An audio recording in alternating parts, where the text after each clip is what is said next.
माड़ी आसुछि बात्या जवाब। एहार प्रभाव राज्यर 6टी जिले में जुआर पानी प्राय 2.5 किलोमीटर पर्यंत जनबसति अंचल को माड़ी आसबार आशंका रही। विशेषकर बात्या जवाब प्रभाव में केन्द्रापड़ा, भद्रक, जगतसिंहपुर, पुरी, बालेश्वर, गंजाम जिले में जुआर माड़ी आसबार आशंका सृष्टि होईछि। गत शुक्रवार राति उपकूलवर्ती जिलागुड़िक वर्षा लगी रही। आसंताकाली जवाब पुरी उपकूल स्पर्श करिबो बोली जଣାपड़िछि। बात्या एवं गोपालपुर ठारू 360 किलोमीटर और विशाखापाटना ठारू 250 किलोमीटर दूर रही। सेहीपरि पुरी ठारू 430, पारादीप ठारू 510 किलोमीटर दूर रही जଣାपड़ी। बात्यार आगमन को दृष्टि रखी राज्य सरकार पक्षर विभिन्न पदक्षेप ग्रहण कर समुद्र कूलवर्ती अधिवासी को अलर्ट करा सह मत्स्यजीवी मानक समुद्र मध्य को न जावाई बारण कर सहित एनडीआरएफ टीम को मध्य प्रस्तुत रखा।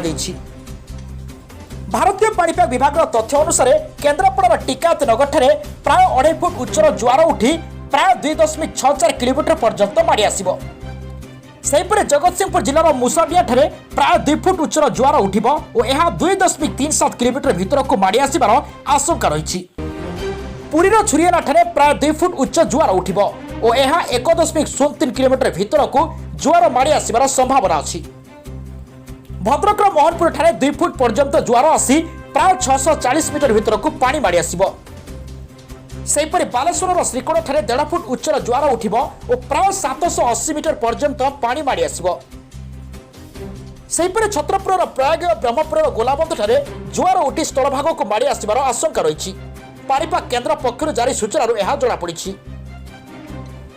ओडिशार समस्त बंदर में 4 नंबर विपद संकेत जारी होईछि। बात्या जो समुद्र अशांत रहउथिबा बेले अमावास्यार प्रभाव मध्य एही जुहार उपरे पड़िबो। सेपटे बात्या को दृष्टि रखी उपकूल जिला गुड़िक व्यापक सुरक्षा व्यवस्था करा जायछि।